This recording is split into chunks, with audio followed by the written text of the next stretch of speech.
Innal hamdalillah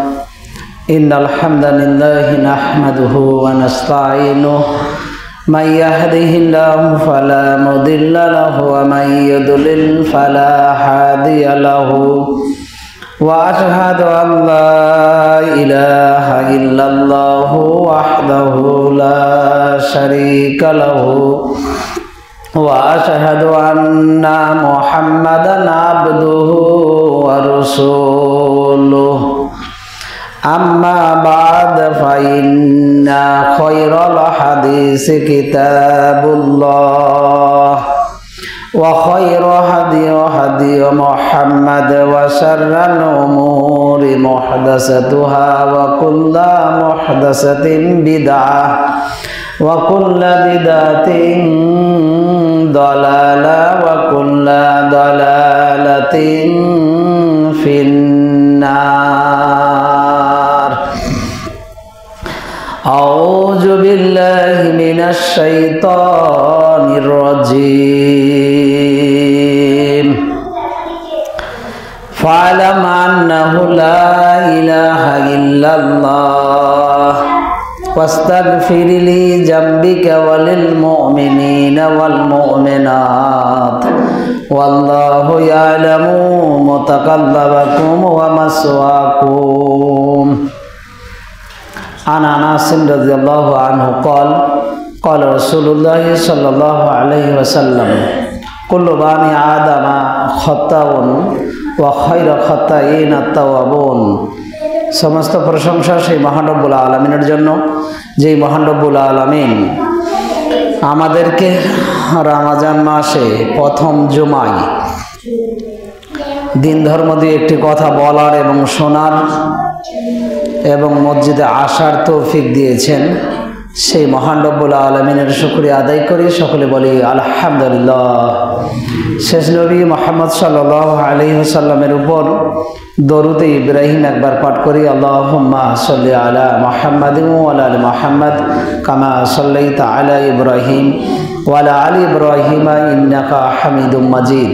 আল্লাহুম্মা বারিক আলা মুহাম্মাদিন ওয়া আলা আলি মুহাম্মাদ কামা বারাকতা আলা ইব্রাহিম ওয়া আলা আলি ইব্রাহিম ইন্নাকা হামিদুম মাজিদ। আজকে ইয়ামুল জুমার দিনে সংক্ষিপ্ত আলোচনা হবে আল্লাহর কাছে ক্ষমা প্রার্থনা করা। ক্ষমা প্রার্থনা কিভাবে করতে হবে, কিভাবে করা উচিত, আমরাই বা কিভাবে আল্লাহ তাআলার কাছে ক্ষমা প্রার্থনা করছি। ক্ষমা প্রার্থনা প্রত্যেকটা মানুষকে করতে হবে, অতীব জরুরি, করতে আমি এবং আপনি বাধ্য।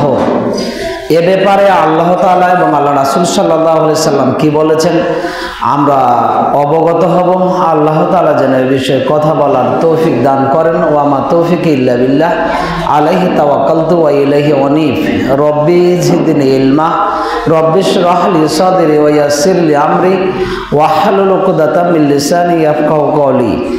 আলোচনার শুরুতেই আল্লাহ তাআলার কাছে দোয়া দরখাস্ত পেশ করি যে আল্লাহ তাআলা কে বলি যে আল্লাহ তাআলা আমাদের কথা বলা এবং শোনার, তারপরে জীবনের সাথে বাস্তবায়ন করার তৌফিক দান করো, আল্লাহুম্মা আমিন। আমরা অবগত হচ্ছি যে আল্লাহ তাআলার কাছে ক্ষমা প্রার্থনা চাওয়া, ক্ষমা প্রার্থনা করা অতীব জরুরি। ক্ষমা প্রার্থনার বিষয়টি ফামাল্লাম ইয়াজিদ ফাসিয়ামু শাহরাইনি মুতাতাবিআইন তাওবাতাম মিনাল্লাহ। 4 নম্বর সূরা নিসা 92 নম্বর আয়াত 4 থেকে 6 পারার মধ্যে আল্লাহ তাআলা বলেন যে সবচেয়ে বেশি তওবা ক্ষমা হয় শাবান মাসে আর রমাদান মাসে। অন্যান্য মাসেও হয়, কিন্তু শাবান মাস আর রমাদান মাসে সবচেয়ে বেশি তওবা ক্ষমা বেশি হয়। যেহেতু আমাদের মাঝে উপস্থিত আছেন রমাদান মাস, সেহেতু আমাদেরকে বেশি বেশি ক্ষমা প্রার্থনা করতে হবে আল্লাহ তাআলার কাছে এবং অতীব জরুরি। আল্লাহ তাআলা কি বলেছেন? ফালাম আন্নাহু লা ইলাহা ইল্লাল্লাহ, ফালাম, তোমরা আগে জানো, তোমরা আগে বুঝো, তোমরা আগে পড়ো, আন্নাহু লা ইলাহা ইল্লাল্লাহ, নিশ্চয়ই আমি আল্লাহ তাআলা একজন। প্রভুর বিধান পড়লেই মানুষ প্রভুকে চিনতে পারে যে প্রভু কয়জন। স্রষ্টার বিধান পড়লেই মানুষ স্রষ্টাকে চিনতে পারে যে স্রষ্টা কয়জন। এজন্য আল্লাহ তাআলা বলেন ফালাম আন্নাহু লা ইলাহা ইল্লাল্লাহ, তোমরা আগে পড়ো, তোমরা আগে জানো, তোমরা আগে অবগত হও, আন্নাহু লা ইলাহা ইল্লাল্লাহ, নিশ্চয়ই আমি আল্লাহ তাআলা একজন। ওয়াস্তাগফিরলি জামবিকা ওয়ালিল মুমিনিনা ওয়াল মুমিনাত ওয়াল্লাহু ইয়ালামু মুতাকাল্লাবাকুম ওয়া মাসওয়াকুম। প্রত্যেক নর নারী মুমিন অর্থাৎ মুমিনা নারী পুরুষের পাপসমূহ আল্লাহ তাআলা ক্ষমা করে থাকেন। ক্ষমা চাইতে, ক্ষমা চাইতেই হবে, ক্ষমা চাইলেই ক্ষমা হবে। ক্ষমা না চাওয়া পর্যন্ত আল্লাহ তাআলা ক্ষমা করবেন না। আল্লাহ তাআলা যে বড় ক্ষমাশীল, বড় দয়াশীল, এটা আমরা জানি, কিন্তু ক্ষমা তো চাইতে হবে। এই আয়াত প্রমাণ করে। ওয়াল্লাহু ইয়ালামু মুতাকাল্লাবাকুম ওয়া মাসওয়াকুম, তোমরা দিনে রাতে প্রকাশ্যে অপ্রকাশ্যে গোপনে অগোপনে যেটাই করো না কেন আমি আল্লাহ তাআলা অবগত, আমি আল্লাহ তাআলা খোঁজ খবর রাখি, আমি জানি, আল্লাহ তাআলা বলেন। তাহলে এই আয়াত প্রমাণ করে আল্লাহর বিধান পরে আল্লাহকে জানতে হয় আল্লাহ তাআলা একজন। আল্লাহ তাআলা মুমিন নারী পুরুষের পাপসমূহ ক্ষমা করে থাকেন, ক্ষমা চাইতে হবে। ওয়াল্লাহু ইয়ালামু মুতাকাল্লাবাকুম ওয়া মাসওয়াকুম, আল্লাহ তাআলা মানুষের ভালো মন্দ দিনে রাতে প্রকাশ্যে অপ্রকাশ্যে যে যেটাই করুক না কেন সেটা আল্লাহ তাআলা জানেন, সেটা আল্লাহ তাআলা অবগত। তাহলে এই আয়াত প্রমাণ করে মানুষকে তার কর্মের কারণে, তার পাপের কারণে আল্লাহ তাআলার কাছে ক্ষমা চাইতে হবে। আনাস রাদিয়াল্লাহু আনহু থেকে বর্ণিত, তিনি বলেন মুহাম্মদ সাল্লাল্লাহু আলাইহি সাল্লাম বলেছেন কুল্লু বানি আদামা খাত্তাউন ওয়া খায়রু খাত্তাইন আত-তাওয়াবুন, প্রত্যেক আদম সন্তান অপরাধী, গুনাহগার, পাপী, অত্যাচারী, আর ওই আদম সন্তান উত্তম ভালো কে, যে পাপ করার পরে আল্লাহ তাআলার কাছে ক্ষমা চায়। ওই পাপীকে, ওই গুনাহগারকে, ওই সীমা লঙ্ঘনকারীকে, ওই অত্যাচারী ব্যক্তিকে আল্লাহ তাআলা এবং আল্লাহ রাসূল সাল্লাল্লাহু আলাইহি সাল্লাম উত্তম বলেছেন যে পাপ হয়ে গেলেই ক্ষমা চাইতে হবে প্রতিপালকের কাছে। পাপ হয়ে গেলেই তোমরা ভালো কর্ম করো। ভালো কর্ম এটা যে আল্লাহ আমি তো মানুষ, অবশ্যই আমি ভুলের মধ্যে, অবশ্যই আমি পাপের মধ্যে পাপ করে ফেলেছি, আল্লাহ তুমি ক্ষমা করো। এই বাক্যটা বললেই আল্লাহ তাআলা আপনার পাপসমূহ ক্ষমা করে দিবেন। সুবহানাল্লাহ। তাহলে পাপ হয়ে গেলেই ক্ষমা চাই যে সেই উত্তম, সেই ভালো ব্যক্তি আমাদের নেতা, আমাদের নবী মুহাম্মদ সাল্লাল্লাহু আলাইহি ওয়াসাল্লাম বলেন। তাহলে পাপ হয়ে গেলে হতাশ নিরাশা কিছু নেই। তাহলে কি করতে হবে? ক্ষমা চাইতে হবে, আর তাৎক্ষণিক পরেটা ভালো কাজ করতে হবে, তাহলে পাপ ক্ষমা হবে।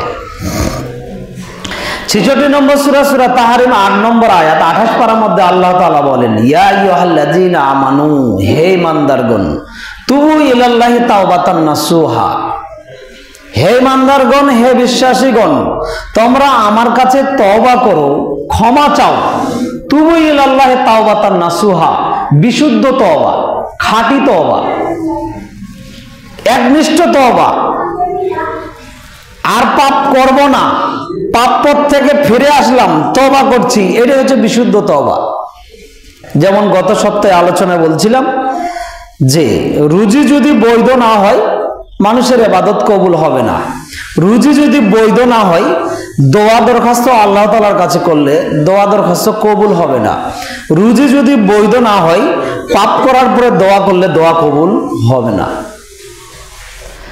তাহলে এখানে একটি মাধ্যম দোয়া কবুলের, রুজি বৈধ হতে হবে, হতে বাধ্য, হতেই হবে যে কোনো মূল্যে। অনেক সময় সমাজে দেখা যায় যে আমরা হুজুর যখন দিন প্রচারকের কাজ করি, যখন সুদের বিরুদ্ধে বলি, তখন সুদখোরগুলো হুজুরের উপর ক্ষিপ্ত হয়, তখন আমরা ভাবার্থে অর্থে বুঝে নিই কে কে সুদখোর, এই ব্যক্তিগুলোই হচ্ছে হুজুরের উপর ক্ষিপ্ত। আরে আমার উপর তো আপনি ক্ষিপ্ত হননি, ক্ষিপ্ত কার উপর হয়েছেন জানেন? ক্ষিপ্ত তো আপনি হয়েছেন আল্লাহর উপরে এবং মুহাম্মদ সাল্লাল্লাহু আলাইহি সাল্লামের উপরে। আমি তো আমার ব্যক্তিগত কথা বলিনি, কোরআন হাদিসে পেয়েছি বলে দিলাম। আপনি মানেন আর না মানেন এটা আপনার বিষয়। মানলে সফলতা অর্জন করতে পারবেন, না মানলে বিফলতা অর্জন করতে পারবেন। অসংখ্য জায়গায় আমরা আলোচনা করতে গিয়ে দেখতে পেয়েছি যে শিরিকের বিরুদ্ধে আলোচনা করতে গেলে শিরিককারীরা হুজুরের উপর ক্ষিপ্ত, বিদাতের বিরুদ্ধে বক্তব্য দিতে গেলে বিদাতকারীরা হুজুরের উপরে ক্ষিপ্ত, সুদের উপরে আলোচনা করতে গেলে সুদখোরগুলো হুজুরের উপরে ক্ষিপ্ত, ঘুষখোরের বিরুদ্ধে বক্তব্য দিতে গেলে ঘুষখোরগুলো হুজুরের উপরে ক্ষিপ্ত, জুয়াখোরের বিরুদ্ধে বক্তব্য দিতে গেলে জুয়াখোররা হুজুরের উপর ক্ষিপ্ত। মূলত ওইসব ব্যক্তিরাও হুজুরের উপর ক্ষিপ্ত নয়, ওইসব ব্যক্তিরা আল্লাহ এবং আল্লাহ রাসূলের উপরে ক্ষিপ্ত। তা আপনি আর আমি আল্লাহ এবং আল্লাহ রাসূলের উপরে ক্ষিপ্ত হয়ে সফলতা লাভ করতে পারবো? আর আমি কি আমার ব্যক্তিগত কথা বলেছি? আমি তো কোরআন এবং সহিহ হাদিসের কথাই বলছি। আর আল্লাহ তাআলা কি বলেন? তুবু ইলাল্লাহি তাওবাতান নাসুহা, বিশুদ্ধ তওবা করতে হবে, খাঁটি একনিষ্ঠ খালেস তওবা করতে হবে, করতেই হবে বাধ্য যদি আপনি পাপগুলো ক্ষমা নিতে চান। 7 বছর ধরে সুদে আছি, 20 বছর ধরে সুদে আছি, হারামে আছি আর তওবা করছি, দোয়া কবুল হবে? অসম্ভব, হবে না। আবার প্রথম সিয়ামে প্রস্তুতি নিয়েছি আমি জোরালো ভাবে, রমজান মাস সিয়াম পালন করব, তারাবি তাহাজ্জুদ সিয়াম সালাত আদায় করব, নফল সিয়াম পালন করব, নিয়ত করেছেন, আমরা সকলেই করেছি। কিন্তু 2, 3, 4টা সিয়াম চলে যাওয়ার পরে মুসল্লি নেই। কোথায় আপনার বিশুদ্ধ তওবা? কোথায় আমার বিশুদ্ধ তওবা?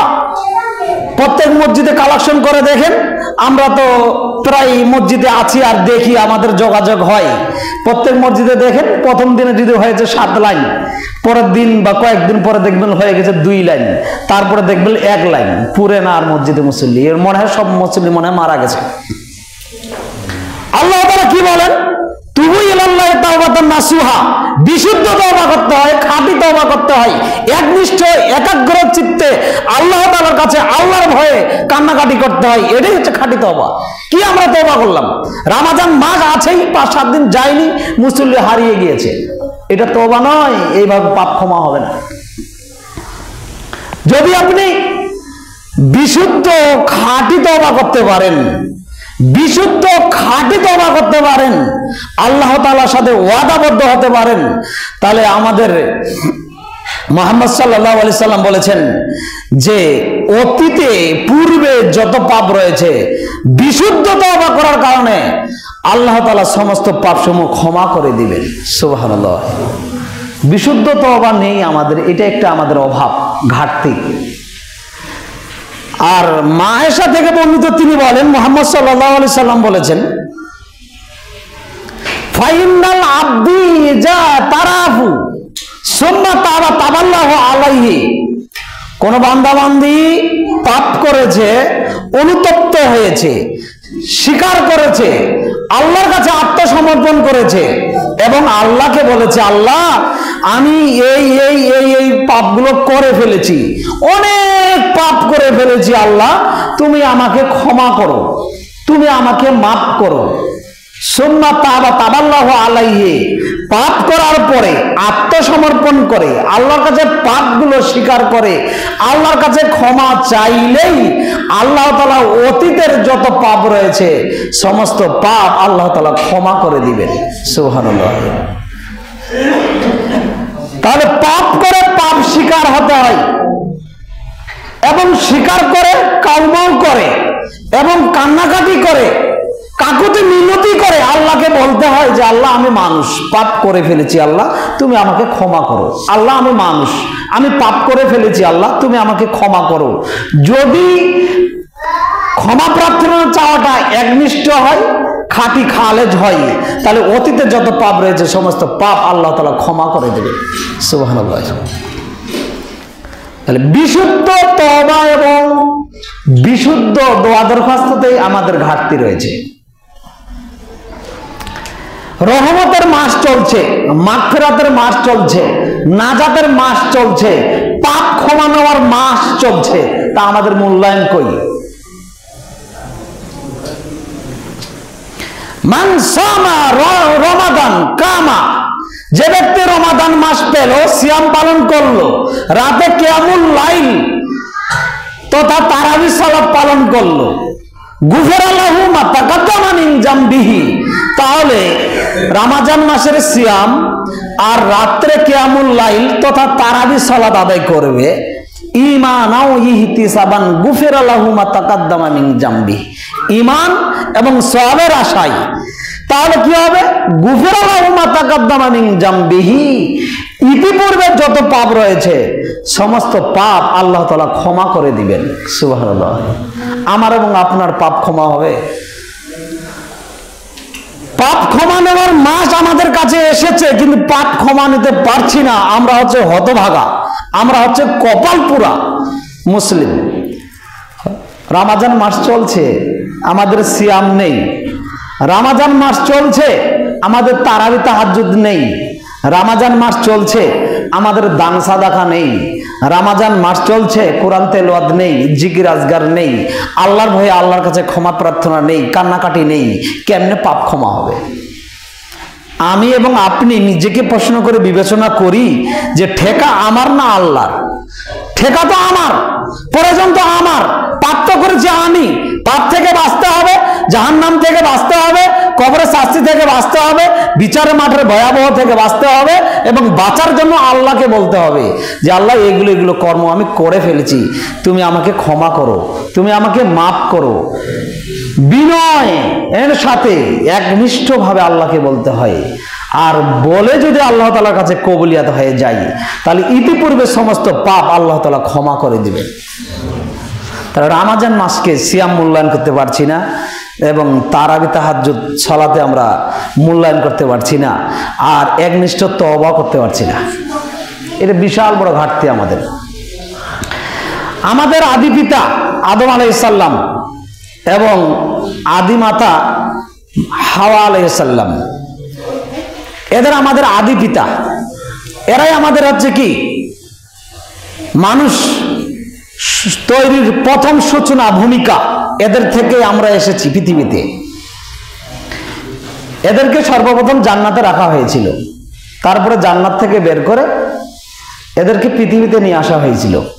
যাই হোক, ওইদিকে ঘটনা আছে, সেদিকে না যাই। জান্নাতে আল্লাহ তাআলা একটা গাছকে একটা নিষেধ করেছিলেন যে এটা গাছের ফল খেও না, কিন্তু ওটা আল্লাহ তাআলা পরীক্ষা করেছিলেন আদম আলাইহিস সালাম এবং হাওয়াকে, যেটা এরা কতক্ষণ মেনে নেয় আর আমার আদেশটা কতক্ষণ এরা মানে। যেদিন ও গাছের ফল খেয়ে ফেলছে, সেদিন জান্নাতে আর থাকার সুযোগ নেই, পৃথিবীতে পাঠিয়ে দিয়েছেন। পৃথিবীতে আসার পর থেকে আমাদের আদি পিতামাতা বলেছিলেন, রব্বানা যালামনা আনফুসানা ওয়া ইল্লাম তাগফির লানা ওয়া তারহামনা লানাকুনান্না মিনাল খাসিরিন। এরা পৃথিবীতে এসে কি বলেছিলেন? এই দোয়া পাঠ করেছিলেন। 7 নম্বর সূরা আরাব 23 নম্বর আয়াত 8 পারার মধ্যে আল্লাহ তাআলা বলেন, আল্লাহ তাআলা তাদেরকে দোয়া শিখিয়ে দিয়েছেন।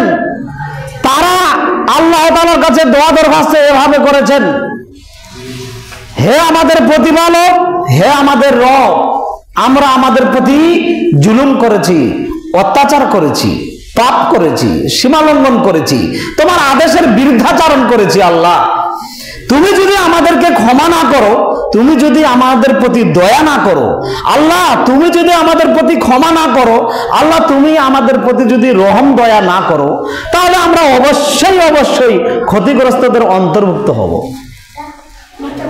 দেখেন, এই আদম আলাইহিস সালাম এবং হাওয়া আলাইহিস সালাম তিনি কি বলছেন? একটা নিষেধাজ্ঞা গ্রহণ করার কারণেই তারা এ দোয়া করেছেন তাদের জীবন যতদিন ছিল পৃথিবীতে ততদিন, রব্বানা যালামনা আনফুসানা ওয়া ইল্লাম তাগফির লানা ওয়া তারহামনা লানাকুনান্না মিনাল খাসিরিন। আর আমাদের কত পাপ, কত অন্যায়, কত সীমা লঙ্ঘন, কত অত্যাচার আমরা করছি, কই আমরা কান্নাকাটি করছি? সালাতে আসলে তো উদাসীন, সালাতে দাঁড়াইলে উদাসীন, ভয় ভীতি আমাদের আসে না। আল্লাহর ভয়ে, আল্লাহর একাগ্রতায়, আল্লাহ সন্তুষ্টির উদ্দেশ্যে ইবাদত গুলো হয় না। যদি থাকে মসজিদে, মন মানসিকতা থাকে বাইরে, কখন সালাত শেষ হবে চলে যাব, তাড়াহুড়া। হুজুর যদি দুই চারটা উপদেশ দিতে চায় তবুও মুসল্লির ধৈর্যের বাঁধ ভেঙে যায়, হুড়মুড় করে মুসল্লি উঠে চলে যায়। আর আল্লাহ তাআলা কি বলেন? কদ আফলাহাল মুমিনুন আল্লাযীনা হুম ফি সালাতিহিম খাশিউন। সেসব মুমিন নারী পুরুষরা সফল, সাকসেসফুল, পাস কে? আল্লাযীনা হুম ফি সালাতিহিম খাশিউন, যারা সালাতে দাঁড়ায় বিনয় নম্র ভয় ভীতি সহকারে কেঁদে কেঁদে সালাত আদায় করে, এরা সফল। আমার এবং আপনার সালাত কি এইভাবে হচ্ছে? আমরা কি এইভাবে আদায় করতে পারতেছি? আল্লাহ তাআলা আমাদেরকে সেইভাবে আদায় করার এবং পাপগুলো ক্ষমা নেওয়ার এবং ক্ষমা চাওয়ার আল্লাহ তাআলা যেন তৌফিক দান করেন। আল্লাহুম্মা আমিন।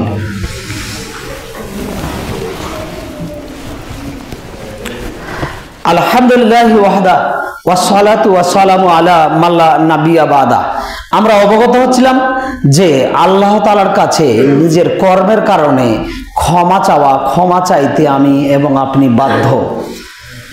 আর আমাদের নেতা মুহাম্মদ সাল্লাল্লাহু আলাইহি সাল্লাম কিভাবে ক্ষমা চাইতে বলেছেন? আবু যার গিফারি রাদিয়াল্লাহু আনহু থেকে বর্ণিত, তিনি বলেন মুহাম্মদ সাল্লাল্লাহু আলাইহি সাল্লাম বলেছেন, আল্লাহ তাআলা দিনে রাতে দুইবার তার দুইখানা হাত প্রসারিত করেন এবং বলতে থাকেন। আল্লাহ তাআলা বলেন,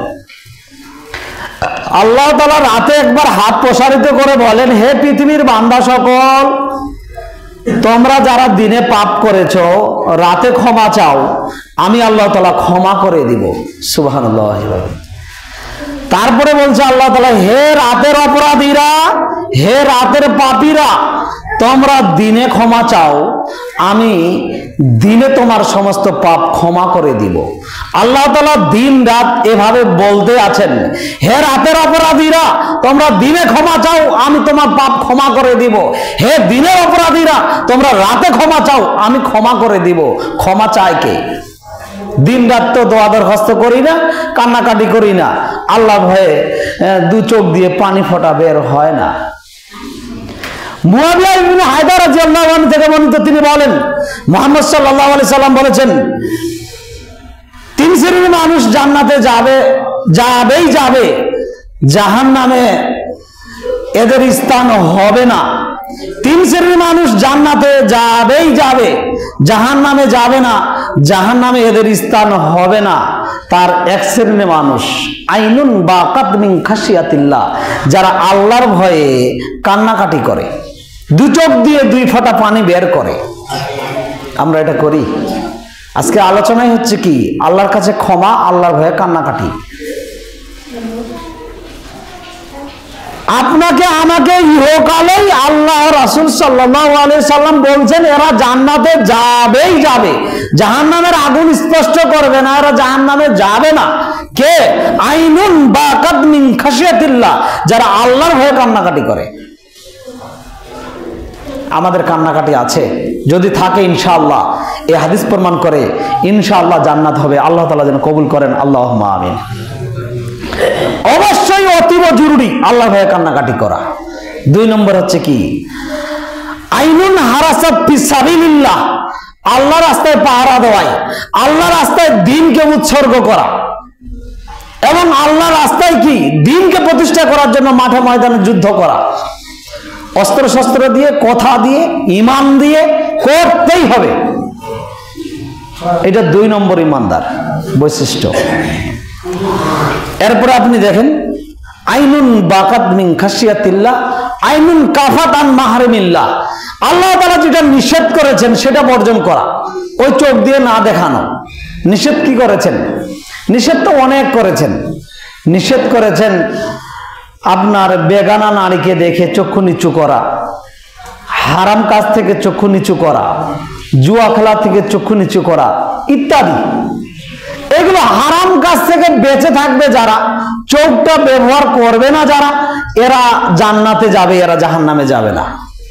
তাহলে আপনি দেখেন প্রত্যেকটা বাড়িতে ডিশের লাইন চলছে, প্রত্যেকটা বাড়িতে 4G 5G 8G মোবাইল চলছে, আর মোবাইলটা চালু করলেই আপনার মিনিটে মিনিটে আপনার চোখের জানা হচ্ছে, জেনা থেকে বাঁচার কোনো পথঘাট নেই, তাহলে আপনি আর আমি জেনা করার পরে জান্নাত হবে? আল্লাহর ভয়ে চোখ দিয়ে পানির ফোঁটা বের হবে? অসম্ভব। তাহলে নিষেধ কাজ করছি, সালাত আদায় করছি, নিষেধ কাজ করছি, সিয়াম থাকছি, নিষেধ কাজ করছি, তারাবি তাহাজ্জুদ পড়ছি, কাম হবে? সফলতা হবে? হবে না। আল্লাহ তাআলা কি বলেন? ইন্না সালাতা তানহা আনিল ফাহশাই ওয়াল মুনকার, নিশ্চয় সালাত মানুষকে যাবতীয় অশ্লীল কথা কর্ম যেগুলো ইসলাম নিষেধ করেছে, সালাত এগুলো বাধা দিবে, দূরে থাকবে। যদি বাধা দেয়, দূরে থাকে, তাহলে তার সালাত কবুল হয়েছে, তার দোয়া দরখাস্ত কবুল হয়েছে, তার দোয়া দরখাস্ত কবুল হবে। না হলে বিকল্প পথঘাট, তার সালাত তাকে নাজায়েজ কর্ম থেকে ফেরাতে পারেনি, সেহেতু তার সালাত কাজে আসবে না। তার আরেকটি কথা বলি যে ক্ষমাপ্রাপ্ত নাই, যে মানুষটা সারাদিন কত কষ্ট, এরকম দিনে সিয়াম পালন করা, আবার জমিনে পরিশ্রম করে অনেক মানুষ আছে, খুব কঠিন কঠোর পরিশ্রম করে, আবার কষ্ট স্বীকার করে ইবাদত করে, আবার ইফতার করে, ইফতার করার পরে নেশাদার দ্রব্য না পান করলে নাকি ভালো লাগে না। তাহলে এর সফলতাটা কি হলো? সারাদিন কষ্ট করাটা। একবার নেশাদার দ্রব্য একবার এক ঢোক পান করলে 40 দিন তার আর সালাত কবুল হবে না। রমজান মাস তো আপনার 30 দিন। প্রথম সিয়ামে যদি আপনি এক ঢোক মদ খেয়েছেন, নেশা খেয়েছেন, তাহলে আপনার 40 দিন আর ইবাদত কবুল হবে না, যদি বিশুদ্ধ তওবা না হয়। দ্বিতীয় দিনও আবার ইফতারের পরে আপনার মদ লাগবেই, তৃতীয় দিনও লাগবে। গোটা রমজান সারাদিন খালি কোনো মতন থাকেন, ইফতার করার সাথে সাথে আপনার ওই নেশা লাগবে। নেশা বিষয়ে তো আমি বলছি, বিড়ি, সিগারেট, গুল, জর্দা, গাঁজা, চুয়ানি, ফেন্সিডিল, ইয়াবা ইত্যাদি যেগুলো মাদক দ্রব্য, সবগুলোই হচ্ছে নেশা, সবগুলোই হচ্ছে মদ। এগুলো পালন করলে সফলতা হবে না। একদিন এক ঢোক পান করলে, একদিন একটা টান যদি মারে নেশাদার দ্রব্য, তার 40 দিন সালাত কবুল হবে না। এখন যে রমজান মাসে যে এখন সে সিয়াম পালন করছে, তারাবি পড়ছে, এইগুলো কোনো কাজে আসবে না। আমি বলিনি, মুহাম্মদ সাল্লাল্লাহু আলাইহি ওয়াসাল্লাম বলেন। এখন কি করতে হবে হুজুর? এখন আপনি যদি আজকে জুম্মার খুতবার পর থেকে যদি তওবা করতে পারেন, বিশুদ্ধ তওবা, খাঁটি তওবা, আল্লাহ আর এগুলো নাজায়েজ কর্ম করব না, যেটা করতাম, সুদ ছেড়ে দিলাম, ঘুষ ছেড়ে দিলাম, নেশা ছেড়ে দিলাম, জুয়া ছেড়ে দিলাম, পরকে প্রেম ছেড়ে দিলাম, ভালোবাসা ছেড়ে দিলাম, ইয়ারকি, ঠাট্টা, মেসেজ ইত্যাদি পাল্টাপাল্টি এগুলো সব ছেড়ে দিলাম। আল্লাহ তুমি আমাকে ক্ষমা করো, তুমি আমাকে মাফ করো, যা হয়েছে হয়েছে অতীতে, আল্লাহ আর করব না। তোমার সাথে ওয়াদাবদ্ধ কথাটা যদি একনিষ্ঠ খাঁটি হয়, তাহলে অতীতে যত পাপ রয়েছে সমস্ত পাপ আল্লাহ তাআলা ক্ষমা করে দিবেন। সুবহানাল্লাহ। এরকম বিশুদ্ধ খাঁটি তওবা করতে হবে আল্লাহ তাআলার কাছে। আল্লাহ তাআলা বলেন 66 নম্বর সূরা তাহরিমের 8 নম্বর বলছে, তুবু ইলাল্লাহি তাওবাতান নাসুহা, তোমরা আমার কাছে বিশুদ্ধ তওবা করো। আসা রাব্বুকুম আইয়ুকাফফিরা আনকুম সাইয়্যাতিকুম ওয়া ইদখিলাকুম জান্নাতিন তাজরি মিন তাহতিহাল আনহার। যদি তোমরা বিশুদ্ধ খাঁটি তওবা করতে পারো, তোমাদের জন্য সুসংবাদ, আমি আল্লাহ তাআলা তোমাদেরকে জান্নাতে প্রবেশ করাবো এবং জান্নাতের পাদদেশে নদী প্রবাহিত থাকবে। সুবহানাল্লাহ বলে। বিশুদ্ধ তওবা করলেই ইহকালে আল্লাহ তাআলা গ্যারান্টি দিচ্ছেন, আল্লাহ তাআলা বলছেন, আমি আল্লাহ তাআলা তোমাদেরকে জান্নাতে প্রবেশ করাবো এবং জান্নাতের পাদদেশে নদী প্রবাহমান থাকবে, সেটা তোমরা পানি পান করবে।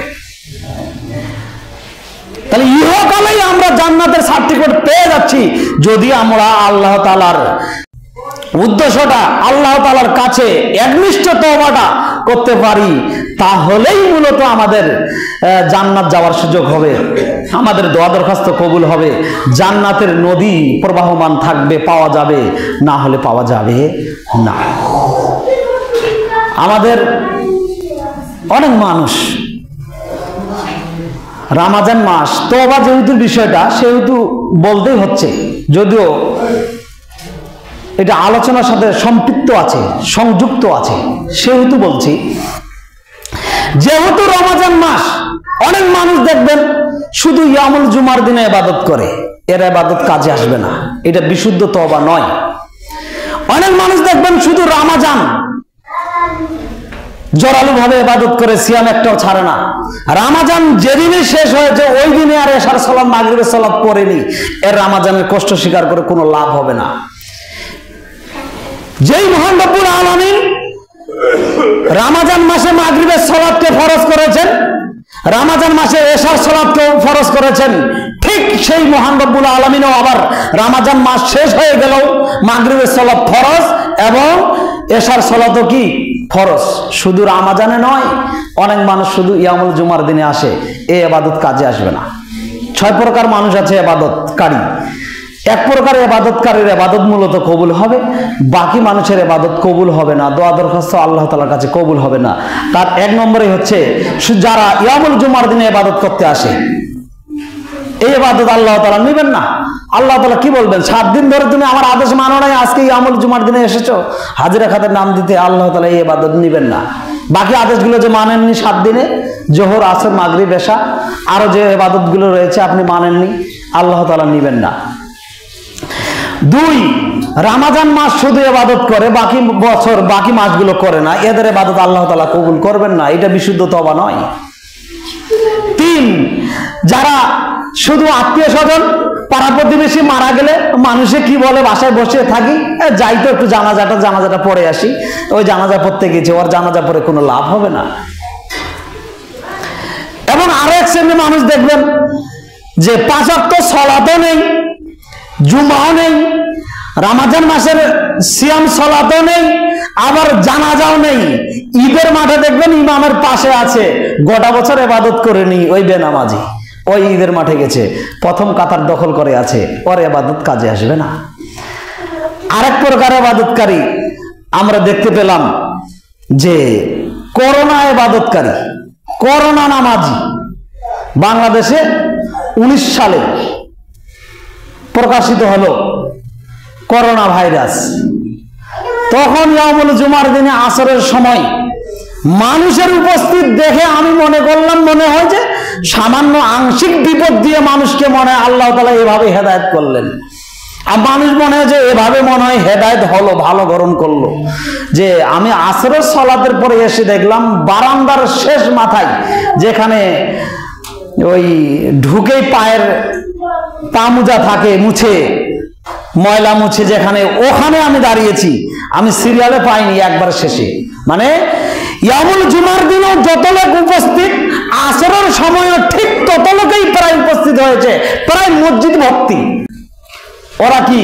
ওরা হচ্ছে করোনা নামাজি, সাময়িক প্রস্তুতিকে ভয় করেছে, আল্লাহ তাআলাকে খাঁটি খালেস নিয়তে ভয় ইবাদত করেনি, সাময়িক প্রস্তুতিকে ঠেকানোর জন্য ইবাদত করেছে।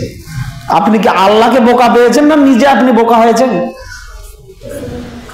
এই আপনি খালি ওই দিন করোনা ভাইরাসের সময় চলে আসলেন, করোনা ভাইরাস থেকে বেঁচে গেলেন, আপনি মরবেন না নাকি? পৃথিবীতে এরকম লোক আছে নাকি যে আজরাইল বা আল্লাহ তাআলা কাউকে দেখতে পাননি, এরকম পৃথিবীতে হাজার হাজার বছর বেঁচে আছে, মরেনি, এরকম আছে নাকি? তো মানুষকে তো মরতে হবেই, করোনা আসুক আর না আসুক, আর আসল ভাইপার সাপ আসুক আর কি বিপদ আসে আসুক, আর ঘূর্ণিঝড় আসুক আর কি আসে আসুক, মানুষকে মরতেই হবে। মানুষ মরণশীল, বেঁচে থাকাটাই অস্বাভাবিক, মরাটাই স্বাভাবিক। যে কোনো মুহূর্তে যে কোনো সময় মানুষ মরবে, কিন্তু প্রস্তুতি কই? আল্লাহর ভয়ে কান্নাকাটি কই? আল্লাহর ইবাদত বন্দেগী কই? আল্লাহর জিকির আজগার কই? আল্লাহর আদেশ বাস্তবায়ন কই আমাদের? এখন একটু মা বোনদের উদ্দেশ্যে দিয়ে একটি কথা বলি। মা বোন, রমজান মাসে নফল সিয়াম না, রমজান মাসে নফল সালাত তারাবি পড়ার জন্য পাড়াপাড়ি হুড়াহুড়ি মসজিদে যেতেই হবে। দেখেন সেই মাগরিবের আগ থেকে জোরালো ভাবে প্রস্তুতি, কাজকাম সেরে নিয়ে ইফতার করে তারাবি সালাত ইমামের পিছনে পড়তে হবে।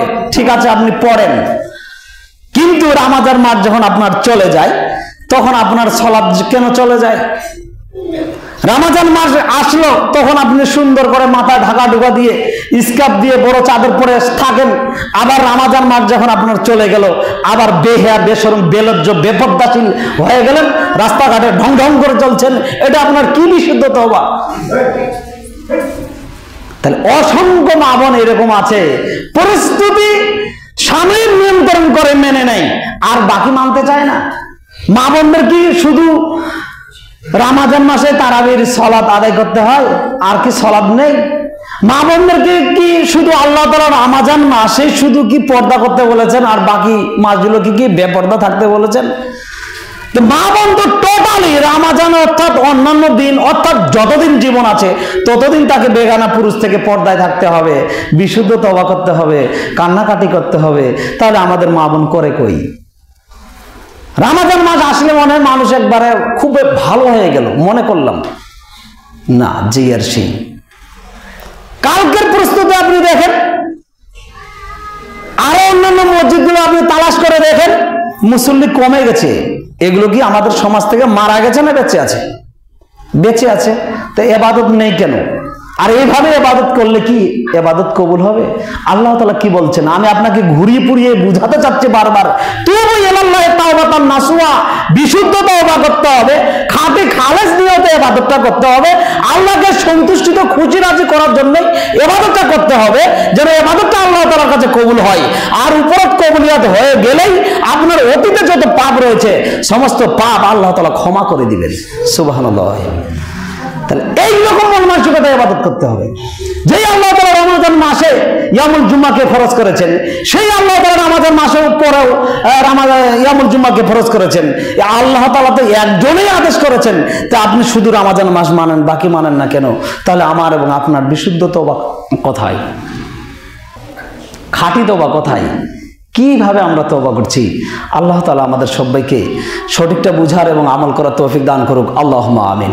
যদিও আপনাদেরকে সাময়িকভাবে কথাগুলো খারাপ লাগলেও আমার কোনো করার নেই, কিছু বলারও নেই, কারণ কথাগুলো আমার নয়, কথাগুলো আল্লাহ তাআলার এবং মুহাম্মদ সাল্লাল্লাহু আলাইহি ওয়াসাল্লামের। হাদিস গ্রন্থে কথাগুলো পড়ে আছে, কোরআন মাজিদে কথাগুলো পড়ে আছে, তাই আমরা বলছি। অনেক সময় বলতে গেলে আমাদের উপর ক্ষিপ্ত হন। কিছুক্ষণ আগে আমি বলে দিচ্ছি, এই ক্ষিপ্তটা আমার উপর নয়, এই ক্ষিপ্তটা আল্লাহ এবং আল্লাহ রাসূলের উপর। হাদিসে কোরআনে আছে তাই আমরা বললাম।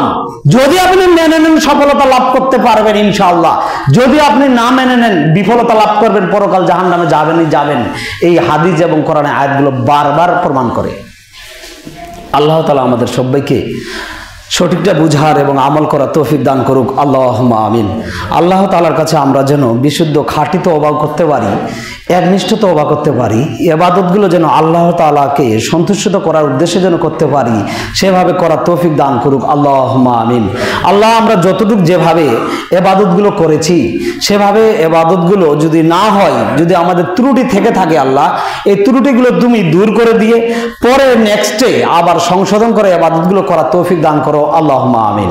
আল্লাহ, তোমাকে খুশি রাজি করার উদ্দেশ্যে আমরা কিন্তু ইবাদত করেছি, তোমাকে খুশি রাজি করার উদ্দেশ্যে কিন্তু আমরা এত কষ্ট করে সিয়াম পালন করতেছি, তুমি আমাদের সিয়ামগুলো কবুল করো, আল্লাহুম্মা আমিন। এই এত কষ্ট, একদিন আমি নিজেই খুব কষ্টে স্বীকার করার পরে অনুতপ্ত হয়ে বলছি যে আল্লাহ, এত বড় কষ্ট স্বীকার করার পরেও, তোমার সিয়াম পালন করার পরেও যদি জাহান্নাম থেকে বাঁচতে না পারি, তাহলে আমি বড় বিফল। আল্লাহ, এত কষ্ট করে সিয়াম পালন করেছি, এই সিয়াম যদি তোমার কাছে কবুলিয়াত না হয়, আমার যদি জাহান্নাম থেকে বাঁচা না হয়, কবরের শাস্তি থেকে বাঁচা না হয়, তাহলে এই সিয়াম থাকা না থাকা উভয় সমান। তখন আমি বললাম যে আল্লাহ, এত কষ্ট করে সিয়াম আছি, সিয়াম থাকা অবস্থায় যদি আমার ভুল ত্রুটি হয়ে যায়, আল্লাহ তুমি ক্ষমা করো, সিয়ামের বিনিময়ে আমার পাপসমূহ তুমি ক্ষমা করো, এবং সিয়ামের বিনিময়ে আমাকে তোমার জাহান্নামের শাস্তি থেকে বাঁচাও, আল্লাহুম্মা আমিন। এভাবে প্রত্যেকটা মানুষকে বলা উচিত। সিয়াম থাকা অবস্থায় আধা ঘন্টা পূর্বে আপনারা ইফতার সামনেকে নিয়ে 20 মিনিট আগে ইফতারকে সামনে নিয়ে আল্লাহ তাআলার কাছে 2 খানা হাত উত্তোলন করবেন, যদি সম্ভব হয় 2 রাকাত সালাত আদায় করবেন এবং আল্লাহর প্রশংসা করবেন, নবীর প্রশংসা করবেন, তারপরে 2 খানা হাত উত্তোলন করবেন। উত্তোলন করে আল্লাহকে বলবেন যে আল্লাহ, আমি বড় অপরাধী, আমি বড় গুনাহগার, আমি বড় পাপী, আমি বড় অন্যায়কারী। আমি আমার জীবনে অনেক পাপ করেছি, অনেক অন্যায় করেছি, অনেক ভুল করেছি। তুমি বড় দয়াশীল, তুমি বড় ক্ষমাশীল, তোমার অনেক দয়া, তোমার অনেক ক্ষমা, তোমার দয়া এবং ক্ষমা আশাকারী হয়ে তোমার দরবারে দুইখানা উত্তোলন করেছি। আল্লাহ আমার সমস্ত পাপসমূহ ক্ষমা করে দাও, আল্লাহ আমার সমস্ত পাপসমূহ ক্ষমা করে দাও, জাহান্নামের শাস্তি থেকে আমাকে বাঁচাও, কবরের শাস্তি থেকে বাঁচাও, বিচারের মাঠের কঠিন পরিস্থিতি থেকে বাঁচাও। কুরআন এবং সহিহ হাদিস ভিত্তিক যত দোয়া রয়েছে সব দোয়া ওই মুনাজাতে পড়েন, পড়তে থাকেন, পড়তে থাকেন, পড়তে থাকেন। এক পর্যায়ে যদি আপনার চোখ থেকে দুই এক ফোঁটা পানি প্রবাহিত হয়ে যায়, তাহলে মুহাম্মদ সাল্লাল্লাহু আলাইহি সাল্লাম এভাবে বলেছেন, লা ইয়ালিজু নারা রাজুলান বাকাত মিন খাশিয়াতিল্লাহ। কোন বান্দা বান্দি যদি আল্লাহর ভয়ে দুই এক ফোঁটা চোখ দিয়ে পানি ফোঁটা বের করতে পারে, হাত্তা ইয়াউদা লাবানু ফি দাররে, গাভীর পেট থেকে উলাম থেকে দুধ বের করে পুরাই পেটের ভিতরে উলামের ভিতরে দুধ ঢুকানো যেমন অসম্ভব, আল্লাহর ভয়ে কাঁদে যারা তাদেরকে জাহান্নামে দেওয়া তেমন অসম্ভব, এরা জাহান্নামে যাবে না। সুবহানাল্লাহ। এই সময় আপনারা একটু কান্নাকাটি করুন, আল্লাহর ভয়ে আল্লাহর কাছে নিজের পাপগুলো ক্ষমা চান যদি বাঁচতে চান। সাময়িকভাবে আপনি আর আমি যেভাবেই বাঁচছি, যেভাবে দোয়া দরখাস্ত করছি, এটা কিন্তু দোয়া দরখাস্ত হচ্ছে না। জীবনকে বাজি রেখে জোরালোভাবে প্রস্তুতি নিয়ে আল্লাহর ভয়ে আল্লাহর কাছে দোয়া দরখাস্ত করতেই হবে। হাত তুললাম আর ছেড়ে দিলাম এটা নয়। দীর্ঘক্ষণ যতক্ষণ চোখের পানি না বের হচ্ছে এভাবে দোয়া করতে থাকেন, করতে থাকেন, করতে থাকেন। আর যদি চোখের পানি বের না হয় তাহলে আল্লাহকে বলেন যে আল্লাহ আমার কথায় ত্রুটি রয়েছে, আল্লাহ আমার কোন ইবাদতে ত্রুটি রয়েছে, এই ত্রুটি তুমি দূর করে দাও। আল্লাহ আমার যদি রুজি বৈধ যদি না হয়, রুজি যদি হারাম হয়, আল্লাহ এই হারাম রুজি তুমি আমার কাছ থেকে বর্জন করো, দূরে সরিয়ে দাও। আল্লাহুম্মা ইন্নী আসআলুকাল হুদা ওয়াত তুকা ওয়াল আফাফা ওয়াল গিনা, এই দোয়া পাঠ করবেন। আল্লাহুম্মা ইন্নী আসআলুকাল হুদা ওয়াত তুকা ওয়াল আফাফা ওয়াল গিনা। আল্লাহ তোমার কাছে পরহেজগারিতা চাচ্ছি, আল্লাহ তোমার কাছে পরহেজগারিতা চাচ্ছি, আল্লাহ তোমার কাছে হারাম রুজি থেকে বাঁচতে চাচ্ছি, আল্লাহ তোমার কাছে হারাম রুজি থেকে বাঁচতে চাচ্ছি, আল্লাহ তোমার কাছে হারাম রুজি, তোমার কাছ থেকে হারাম রুজি থেকে বাঁচতে চাচ্ছি। এটা বারবার আমাকে এবং আপনাকে বলতে হবে। আর আমাদের নেতা মুহাম্মদ সাল্লাল্লাহু আলাইহি সাল্লাম সব সময় এই দোয়া পাঠ করতেন, আল্লাহুম্মা ইন্নী আসআলুকাল হুদা ওয়াত তুকা ওয়াল আফাফা ওয়াল গিনা। তিনি কি বলতেন যে আল্লাহ আমাকে পরেজগার বানাও, পরেজগারিতা অবলম্বন করো। এটা বারবার বলতেন আমাদের নেতা মুহাম্মদ সাল্লাল্লাহু আলাইহি ওয়াসাল্লাম। আমি এবং আপনি কই পরেজগার মুমিন মুত্তাকি হতে পারছি? আমাদের নেতা মুহাম্মদ সাল্লাল্লাহু আলাইহি ওয়াসাল্লাম এত বড় ভালো মানুষ, সর্বশ্রেষ্ঠ দামি ব্যক্তি হওয়ার পরেও তিনি বারবার দোয়া করছেন, আল্লাহ তুমি আমাকে পরেজগার করো, আল্লাহ তুমি আমাকে মুত্তাকি করো, আল্লাহ তুমি আমাকে মুমিন বানাও। অন্যান্য আয়াতে বলতে তুমি আমাদের মুমিনদের নারী পুরুষদের অন্তর্ভুক্ত করো। আমাদের নেতা মুহাম্মদ সাল্লাল্লাহু আলাইহি সাল্লাম আল্লাহ তাআলার কাছে দোয়া দরখাস্ত করছেন। আল্লাহ তাআলা আমাদের সবাইকে সঠিকটা বুঝার এবং আল্লাহর ভয়ে কান্নাকাটি করার তৌফিক দান করুক। আল্লাহুম্মা আমিন। আল্লাহুম্মা ইন্নী আউযু বিকা মিন আযাবি জাহান্নাম ওয়া আউযু বিকা মিন আযাবিল কবর ওয়া আউযু বিকা মিন ফিতনাতিল মাসিহিদ দাজ্জাল ওয়া আউযু বিকা মিন ফিতনাতিল মাহইয়া ওয়াল মামাত। আল্লাহুম্মা ইন্নী আউযু বিকা মিনাল মাসামি ওয়া মিনাল মাগরাম। আল্লাহ আমাদের মধ্য থেকে যারা অসুস্থ রোগাক্রান্ত হয়ে আছেন, বাসায়, বাড়িতে, হাসপাতালে, মসজিদে, ক্লিনিকে, যে যেখানে অসুস্থ হয়ে পড়ে আছেন, আল্লাহ মুমিন হিসেবে, মুসলিম হিসেবে আমরা তাদের জন্য দোয়া করি, তাদেরকে তুমি সুস্থতা দান করো। আল্লাহুম্মা আমিন। আজহিল বাস রব্বা নাস ওয়াশফিক তাশফিল্লাহ শিফাউকা শিফা লা ইয়াদুরু শাকামা বিসমিল্লাহি তুরবাতু আরজিনা বারিকাতে বাজিনা লিশফা সাকিমুনা বিইজনি রব্বিনা। আল্লাহ তোমার কাছে আরেকটা দোয়া দরখাস্ত পেশ করি যে আমাদের মধ্য থেকে আমাদের অনেকেরই পিতামাতা চলে গেছে, রহমতের মাস, মাগফিরাতের মাস, নাজাতের মাসেই তোমার কাছে ইয়ামুল জুমার দিনে তোমার কাছে দোয়া দরখাস্ত করি যে আমাদের আত্মীয় স্বজন, পিতা মাতা কারো গিয়েছে, দাদা দাদি গিয়েছে, নানি গিয়েছে, ফুবা ফুবুই গিয়েছে, আত্মীয় স্বজন গিয়েছে, আল্লাহ মুমিন হিসেবে, মুসলিম হিসেবে যারা ইহকাল থেকে পরকালে গিয়েছে তাদের জন্য দোয়া করি। আল্লাহ তাদের কবর শাস্তি তুমি মাফ করো। আল্লাহুম্মা আমিন। আল্লাহ তাদের পার্থিব জীবনে ভুল ত্রুটি পাপগুলো তুমি ক্ষমা করে দাও। আল্লাহুম্মা আমিন। আল্লাহ আমরা যেদিন মারা যাব সেদিন ঈমানের সাথে পাপ মুক্ত করে, ঋণ মুক্ত করে, শেষ বাক্যটা যেন আমরা ঈমানের সাথে লা ইলাহা ইল্লাল্লাহ বলে যেন মৃত্যুবরণ করতে পারি। আমাদের তাকদিরে দান করো। আল্লাহুম্মা আমিন। এ দোয়া, এ দাবি, এই সংক্ষিপ্ত আলোচনা তোমার দরবারে রেখে আজকের কথা এখানে শেষ করলাম। আল্লাহ তুমি তা কবুল করো। আল্লাহুম্মা আমিন। সুবহানাকা আল্লাহুম্মা ওয়া বিহামদিকা আশহাদু আল্লা ইলাহা ইল্লা আনতা আস্তাগফিরুকা ওয়া আতুবু ইলাইক। আসসালামু আলাইকুম ওয়া রাহমাতুল্লাহ।